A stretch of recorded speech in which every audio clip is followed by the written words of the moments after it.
بسم اللہ الرحمن الرحیم، ویلاگ نمبر 36 اور قصہ چل رہا ہے حضرت نوح علیہ السلام کا۔ ناظرین، اس کتاب کا نام ہے قصص الانبیاء، تصنیف ہے مولانا عبد المنان کی۔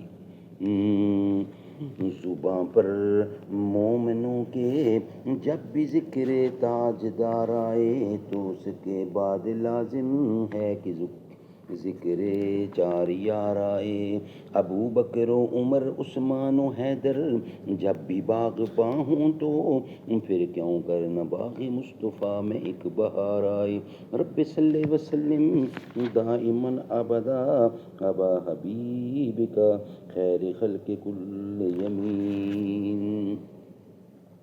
پوری مخلوق اس کو پیار کی نگاہ سے دیکھے، اور اسی وقت جبرائیل علیہ السلام نازل ہوئے اور انہوں نے 7 راہیں پانی کی بنا دیں اور 7 دریا روئے زمین پر جاری ہوئے۔ تب سارا پانی جو کچھ زمین میں باقی تھا وہ دریاؤں میں جا گرا، اور اس کے علاوہ جو کچھ تھوڑا بہت رہ گیا وہ تمام کا تمام خشک ہو گیا۔ اور حضرت نوح علیہ السلام نے کشتی سے باہر نکل کر ایک جانور کو بھیجا، وہ زمین پر گیا اور وہ بسبب پانی نہ ہونے کے ٹھہر نہ سکا، پھر واپس آیا۔ تب حضرت نوح علیہ السلام نے ان کے لیے دعا فرمائی اور اپنی تمام قوم کو کشتی پر سے اتار لیا۔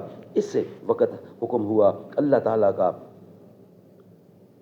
تعالیٰ کا حکم ہوا کشتی پر سے اتار لیا۔ اس وقت حکم اللہ تعالیٰ کا ہوا کہ اے نوح علیہ السلام، جتنے تخم اور جڑیں ہیں یہ سب زمین پر بو دے۔ چنانچہ حضرت نوح علیہ السلام کو تمام قسم کی جڑیں اور تخم مل گئے، لیکن انگور کی جڑ نہ ملی۔ تب جناب باری میں عرض کی آواز آئی کہ اے ابلیس لعین، کہ اسے ابلیس لعین نے چرا لیا ہے۔ تب حضرت نوح علیہ السلام نے اس سے کہا کہ تو نے انگور کی جڑ چرا لی ہے، اس کو لا کر دو۔ شیطان نے انکار کیا۔ حضرت نوح علیہ السلام نے فرمایا کہ مجھے اللہ تعالیٰ نے خبر دی ہے کہ تو نے ہی اس جڑ کو چرا لیا ہے۔ تب شیطان نے کہا کہ میں لا دوں گا۔ حضرت نوح علیہ السلام نے قبول کر لیا۔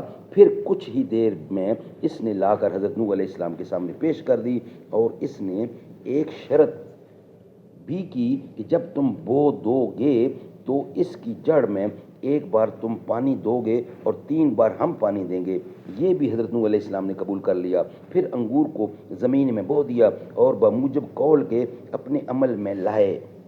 چنانچہ حضرت نوح علیہ السلام نے اس کی جڑ میں 1 دفعہ پانی دیا، اور شیطان لعین نے 3 دفعہ یعنی لومڑی اور شیر اور سور، ان تینوں جانوروں کو مار کر خون ان کا اس کی جڑ میں دبا دیا، اور جو شیرینی کے انگور میں سے ہے وہ تو حضرت نوح علیہ السلام کے پانی دینے کی وجہ سے ہے، اور اس سے جو شراب بنتی ہے وہ ابلیس لعین کے پانی دینے کی وجہ سے ہے۔ اسی واسطے شرابیوں کا مزہ پہلے لومڑی کے مزاج جیسا ہوتا ہے، اور پھر اس کے بعد شیر جیسا ہو جاتا ہے، اور پھر اس کے بعد سور جیسا ہو جاتا ہے، کیونکہ نشے کی حالت میں وہ شرابی کسی کو دیکھتا سمجھتا اور کچھ سناتا بھی نہیں ہے۔ اور یہ قاعدہ تقریباً کلیتاً ہے کہ ہر شے میں تاثیر اصل کی ضرور ہوتی ہے، بمصداق کل شیء یرجع الی اصلہ، اور یہ سب شیطان کے فعل سے ہے۔ اور ابلیس نے کہا اے شیخ الانبیاء، تیرا احسان مجھ پر بہت ہے، مجھ سے تو کچھ مانگ لے۔ حضرت نوح علیہ السلام نے فرمایا اے ملعون، تو ہمارے کس گناہ سے خوش ہوا ہے؟ بولا تو نے گناہ نہیں کیا، تو نے تو ہزاروں کافروں کی خدا کی درگاہ میں دعا کر کے ہلاک کرا دیا، وہ سب دوزخ میں ہمیشہ میرے ساتھ رہیں گے۔ حضرت نوح علیہ السلام اس بات کو سن کر ترس کھا کر 100 برس تک روتے رہے۔ ایک روز حضرت نوح علیہ السلام نے پوچھا کہ اے ملعون، کون سا فعل ہے کہ جس کے کرنے سے اولاد آدم دوزخ میں جائے گی؟ وہ بولا کہ 4 چیزیں ہیں، اور وہ یہ ہیں حسد، حرص و تکبر، بخل۔ حضرت نوح علیہ السلام نے اس کی شرح اس سے پوچھی۔ اس نے بیان کیا کہ میں نے 70,000 سال خدائے عزوجل کو سجدہ کیا اور اس کی عبادت بجا لایا۔ جب آدم کو حق تعالیٰ نے بنایا اور اس کو سجدہ کرنے کے لیے سب فرشتوں کو حکم دیا، سب فرشتوں نے ان کو سجدہ کیا تو میں نے حسد کر کے نہ کیا۔ ناظرین، یہ ویلاگ یہاں ہی کمپلیٹ ہوتا ہے۔ نیکسٹ ویلاگ جو ہوگا انشاءاللہ 37، اس میں اس کا بقیہ قصہ انشاءاللہ آپ کے سامنے پیش کریں گے۔ یہ ابھی 2 صفحے اور بقایا ہیں، وہ انشاءاللہ کل کے ویلاگ میں آپ کے سامنے ہم رکھیں گے. آج کا یہ میلاد کمپلیٹ ہوا.